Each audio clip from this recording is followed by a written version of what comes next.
अच्छा करती है, हम एकदम ऐसा कहते हैं जैसे लगता है हम सरकार के प्रवक्ता हैं, और जहां गलती करती है तो वहां हम तो अच्छा से धोते भी हैं। कैसा महसूस करते हैं सर? इस देश के 90% शिक्षित नेता जो है आपका वीडियो देखते हैं सर, और उसमें इस देश के प्रधानमंत्री भी हैं, शायद आपको ये बात नहीं पता है, और रेलवे मिनिस्टर भी आपका वीडियो देख चुके हैं सर।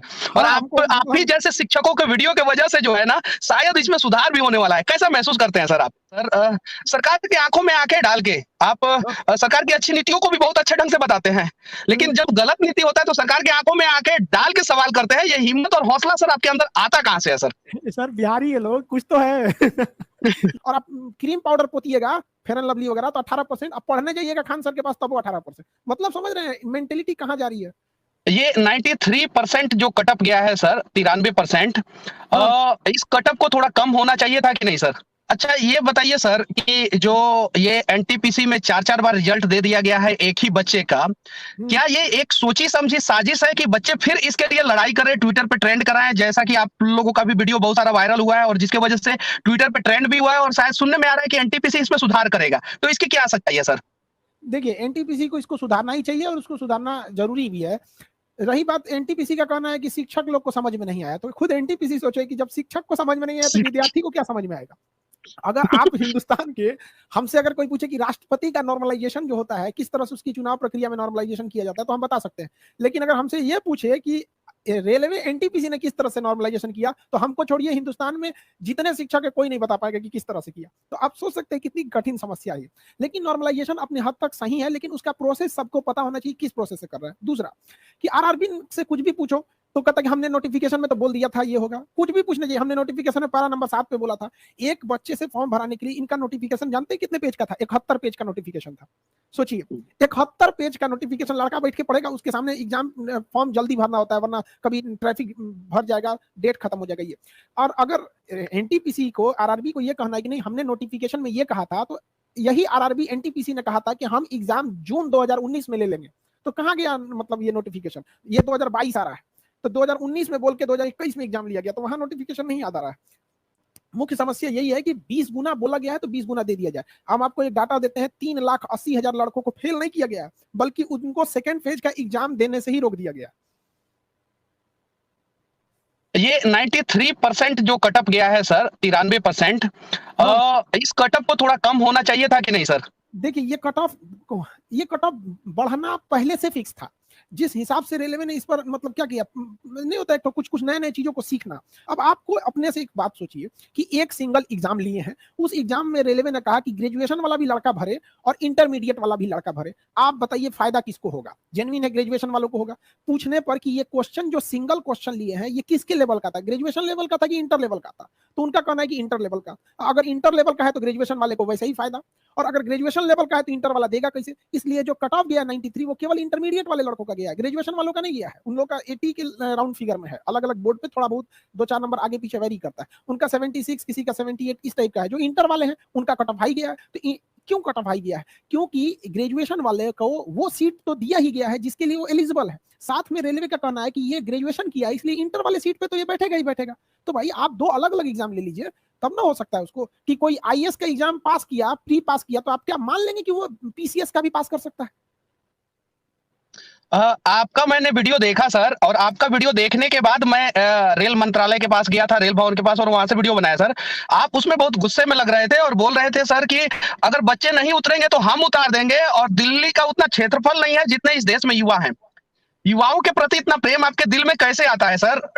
इसके बारे में थोड़ा बताएं। इस देश का भविष्य हम आपको बोलते हैं मनीष जी, अगर आपको 1 साल के लिए अगर मतलब 1 साल की योजना बनानी है तो आप चावल की खेती कीजिए। लेकिन अगर आपको 10 साल की योजना बनाना, आप शीशम का पेड़ लगा दीजिए। लेकिन अगर आप चाहते हैं कि हमारा 1000 साल आगे सुरक्षित रहे तो युवाओं को शिक्षित कीजिए। तो क्या करेंगे हम शिक्षित करके? हम तो चाहते हैं अगला 1000 साल तक भारत सही रहे, अगले 1000 की प्लानिंग है हमारी। तो वो अब आप एक कोई पढ़ता क्यों है? कहीं ना कहीं अगर वो खुद में अनसिक्योर हो जाएगा तो क्यों पढ़ेगा?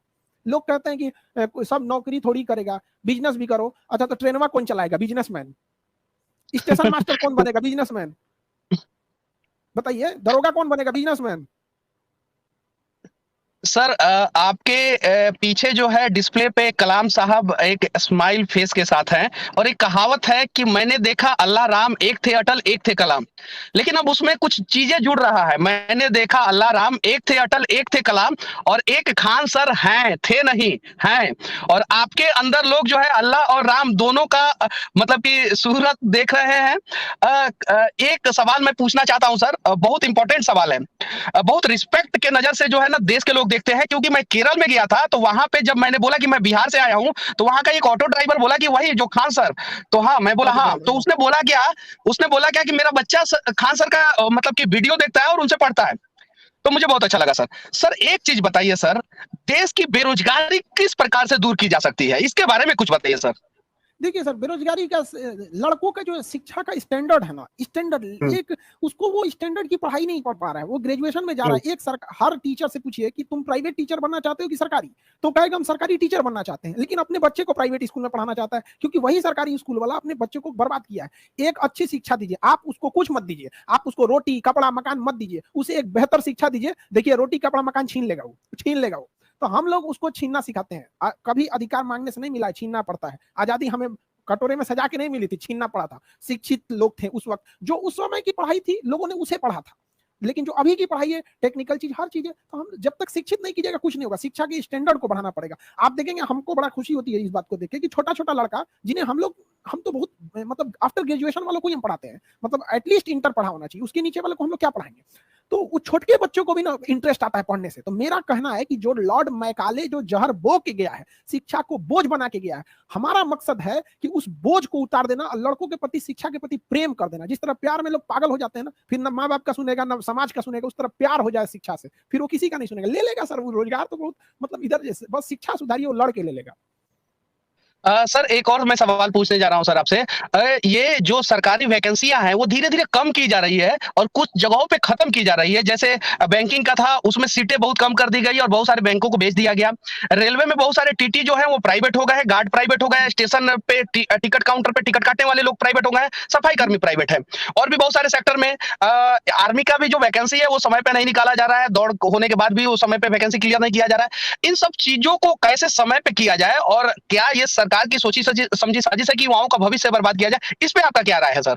सर देखिए, ये सब चीजों को उठाने के लिए, देश के आगे जाने के लिए मीडिया होना चाहिए। आप कुछ जैसे आप हैं, आप किसी भी चीज को बढ़ चढ़ के उठाते हैं। आपको क्या लगता है कि आपके जो पत्रकार की कैटेगरी है, क्या आपको लगता है कि जितनी ईमानदारी से आप करते हैं क्या बाकी लोग भी कर रहे हैं? बहुत गिने चुने मिलेंगे लोग आपको। तो ये तो उन लोग को उठाने की जरूरत है। हम आपको इन सिंपल सा बात बताते हैं। रेलवे ने जो वैकेंसी दिया था, 37,000 वैकेंसी दिया था, 37,000 2019 में दिया था। अगर वो 5-5 या 10-10 हजार करके हर साल दे देता तो एक फ्लो बना रहता लड़कों का सिलेक्शन में। ये बताइए, जो 2019 में फॉर्म भरा था उसको पता कब चलेगा कि वो फेल हो गया? पता है 2024 में। क्या करेगा ये 5 साल में? वो उसको अगला चांस अगर भरेगा तो फिर कोई रिस्क लेगा? उसको 5 साल बाद अगर पता चलेगा तो इसको रेगुलर फॉर्म में किया जाता है। तो देखिए, पढ़ाई करने वाला अपना पढ़ाई करेगा, गवर्नमेंट जॉब वाला गवर्नमेंट करेगा, बिजनेस वाला बिजनेस करेंगे, लेकिन दोनों को सिखाने लगता है। कुछ लोग कहता है कि नौकरी देने वाला बनो, तो जहाजिया कौन चलाएगा? एयरफोर्स की वैकेंसी एग्जाम का रिजल्ट रोक के रखे हैं लोग। एयरफोर्स का सोचिए सर, कितना शर्म की बात है कि हमारी देश की सुरक्षा करने वाले उन लोग को पढ़ाए थे, हम लोग तो कर रहे थे सर रिजल्ट कब आएगा? बताइए, ये एयरफोर्स का रिजल्ट रोकने की चीज होती है? जो सुरक्षा में खड़े हैं उनको साइड में रोक के रखे हैं। ये तो हाल हो गया है। सर एक और चीज, इस देश के जितने भी युवा हैं बहुत उम्मीद के साथ आपके तरफ देखते हैं, बहुत उम्मीद के साथ सर। इस देश, मैं एक सवाल पूछने जा रहा हूं, मुझे भी उसकी जानकारी नहीं है इसलिए मैं पूछने जा रहा हूं सर। इस देश का रोजगार मंत्री कौन है सर, उसके बारे में थोड़ा बता दीजिए। रोजगार किसी एक मंत्रालय से तो आता नहीं है। हालांकि ये सबसे दोयम दर्जा का आप कहिए तो इसमें किसी की चिंता नहीं है। हकीकत में पूछिए तो किसी का नहीं गया। जब बोल ही गया आप अपने से खड़े होइए, तो कम से कम एटलीस्ट उसको शिक्षा तो करने दीजिए। एक खुद से आप सोचिएगा तो आपको हंसी आएगी। शिक्षा हर देश के लिए, खास करके भारत जैसे पिछड़ा, जो मतलब जो गुलामी की बेड़ियों में इतने सालों तक जकड़ा रहा, उस देश को शिक्षित करना जरूरी है। और शिक्षा पे 18% जीएसटी है। सोचिए, मतलब ये हंसी नहीं आ रही है आपको? इस सब लोग को पढ़ना चाहिए। शिक्षा पे 18% जीएसटी। आप मोबाइल खरीदिएगा तो 18%, यानी इंटरटेनमेंट की चीज पे भी 18%। और आप क्रीम पाउडर पोतिएगा, फेयर एंड लवली वगैरह, तो 18%। आप पढ़ने जाइएगा खान सर के पास तब वो 18%। मतलब समझ रहे हैं मेंटेलिटी कहाँ जा रही है? सर आपको इतने चाव से लोग सुनते हैं, देखते हैं और आपको प्यार भी देते हैं सर। ये जो जी 18% वाला बात बोले हैं, ये देश के लोगों को पता है या नहीं पता है? या पता होने के बावजूद भी इस पे लोग ध्यान नहीं देना चाहते हैं? इसके बारे में सर थोड़ा-सा बताइए सर। सर हम आपको एक बात बताते हैं, हम लड़के से फीस लेते हैं 200 रुपया, ठीक है। उस हुँ। पर जीएसटी, इनकम टैक्स, टीडीएस, ये आपका सेस सरचार्ज काट कूट के सर्वर वगैरह कटा के 90 रुपए बचता है। यानी हमारी ओरिजिनल फीस तो 90 ही है ना। तो बताइए शिक्षा का लेवल कितना नीचे हम कर सकते हैं, मतलब कितना सस्ता कर सकते हैं, आप सोच नहीं सकते। हमको लोग, अगर हम अपनी फीस आज को 10,000 करेंगे तो भी लोग देंगे। लोग अलग अलग जगहों पे अलग अलग फी होती है, अलग अलग सब्जेक्ट पे भी वेरी कर सकता है। कोई बड़ा है, मान के चलिए किसी में 10 टीचर पढ़ा रहे हैं तो उसमें हम 200 नहीं कर सकते, उसमें थोड़ा करना पड़ेगा। लेकिन आप सोचिए, हमको हमारा राजीव गांधी का मतलब कहना था जब वो प्रधानमंत्री थे, 100 रुपया ऊपर से चलता है तो 35 से 40 रुपया गांव तक पहुंच पाता है। लेकिन हम बोलते हैं कि हम अगर यहाँ से जो पढ़ाते हैं, देश का अंतिम गांव कन्याकुमारी तक में भी 100% पहुंचता है, क्योंकि 100% ईमानदारी से आदमी पढ़ाता है, इसलिए 100% पहुंचता है। वहां से भी अगर 100% ईमानदारी से चलेगा ना तो 100% पहुंचेगा। सर मैंने सिर्फ़ और सिर्फ़ आपसे 15 मिनट का समय लिया था और आपका समय बहुत कीमती है, हम लोग उसका सम्मान करते हैं और आपने जो समय दिया इसके लिए तहे दिल से धन्यवाद सर। धन्यवाद एक आपका आखिरी भी। सवाल मैं पूछूँगा सर। सोनू सूद के पास भी मैं जब गया था तो वहाँ पे कुछ लोग हाँ मिले थे और सोनू सूद भी बाकायदा आपको जानते हैं, जो अरे आपने उनके लिए एक वीडियो बनाया था। सर धन्यवाद धन्यवाद। बहुत कड़वा सवाल है सर।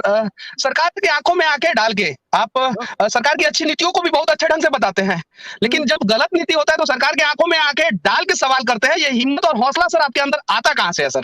सर बिहारी है लोग, कुछ तो है। ये चीज आप पूछ रहे हैं, आप बताइए कब आप डरे हैं किसी से पूछने में? नहीं ना। यही तो एक चीज है कि आदमी नहीं रोक सकता है। आप अच्छा करिएगा, हम आपको अच्छा से करेंगे, यही कहा जाता है। हम लोग को, बच्चों को भी यही सिखाते हैं कि अगर कोई अच्छा करे तो पैर पड़ के उसको प्रणाम करो, और गलत करे तो वही लात चला दो, दोनों में पीछे मत रहना है।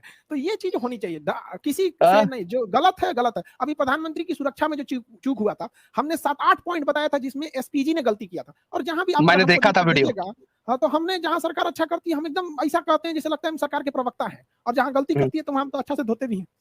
कैसा महसूस करते हैं सर? इस देश के 90% शिक्षित नेता जो है आपका वीडियो देखते हैं सर, और उसमें इस देश के प्रधानमंत्री भी हैं। शायद आपको ये बात नहीं पता है और रेलवे मिनिस्टर भी आपका वीडियो देख चुके हैं सर। और हाँ हमको आप भी जैसे शिक्षकों के वीडियो की वजह से जो है ना, शायद इसमें सुधार भी होने वाला है। कैसा महसूस करते हैं सर आप? मैं देखिए, हर कोई इंसान को हम कैसे महसूस कर सकते हैं। हमको काफी मतलब, मेरा सपना रहता है कि देश बदलना चाहिए। तो देश बदलने में ना काफी वो, मतलब आप थकवे नहीं कीजिएगा। जब आपको लग जाए कि नहीं, हमको एक देश के पूरे सिस्टम को, जो अंग्रेज जो गड्ढा खोद के गए उसको बदलने, तो एक काफी खुशी होती है ना कि अब एक ऐसी पीढ़ी जाग रही है जिसे रोकना बड़ा मुश्किल हो जाएगा, बहुत मुश्किल हो जाएगा। ऐसी पीढ़ी जाग रही है और शिक्षा के क्षेत्र से ही जागेगी, उसको हम जगा के रहेंगे। लेकिन हाँ, यही कोशिश करना रहता है कि हर इंसान नहीं पढ़ सकता। आपको विश्वास नहीं होगा, हम एक बार जा रहे थे, ऐसे गाड़ी में जाम लगी थी। आप पटना में तो है, हम आपको क्या बताएं, जाम यहाँ की कॉमन समस्या रहती है। तो एक आदमी सब्जी बेच रहा था ठेले पे, और उसका बेटा ना क्लास कर रहा था, हमारा ही क्लास लेके। तो हम गाड़ी का शीशा नीचे करके हम कह, बाबू किसका क्लास कर रहे हो? तो कह रहा है डिस्टर्ब मत करो हमको।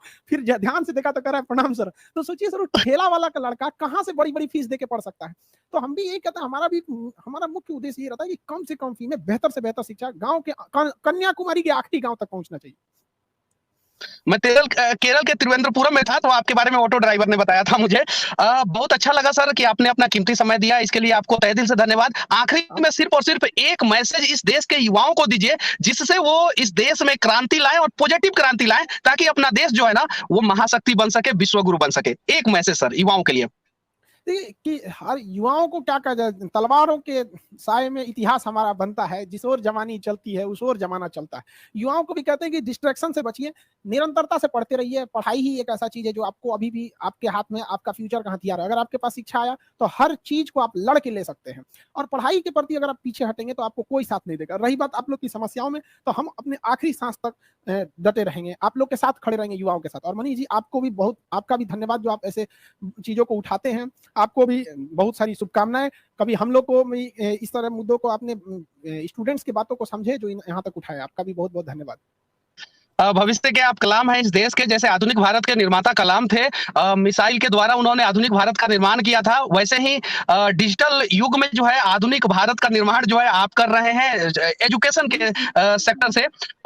सच तक न्यूज में आप जुड़े, हमें समय दिए। जरूर कहना चाहेंगे आपको कि देखिए, ऐसा नहीं है कि अगर लोग खान सर को जानते हैं तो ऐसा नहीं, हर गली में एक लड़का है, हर भारत के हर मोहल्ले में एक कलाम है। आप उसको मौका दे के देखिए, वो देश की सूरत बदल देगा। बस आपको खोज के देखिए। हमको आज के वक्त में भी फेसबुक चलाने नहीं आता है, आज के वक्त में भी I don't know how to use Facebook. हमारा नहीं आता है, लेकिन फिर भी लॉकडाउन के वजह से मजबूरी में हमको सीखना पड़ा। ये सब चीज हमको नहीं आता था कैसे चलाने के लिए। तो हम हर लोगों को कहते हैं कि आपको जरूरी नहीं कि आप हर मतलब बस देश के युवाओं को एक जामवंत की जरूरत है, फिर हर गली से एक हनुमान निकलेगा। सच तक न्यूज में जुड़ने के लिए सर बहुत बहुत धन्यवाद। और आखिरी में मैं सर आपको सिर्फ एक ही बात कहूंगा, जय हिंद सर। जय हिंद, जय हिंद।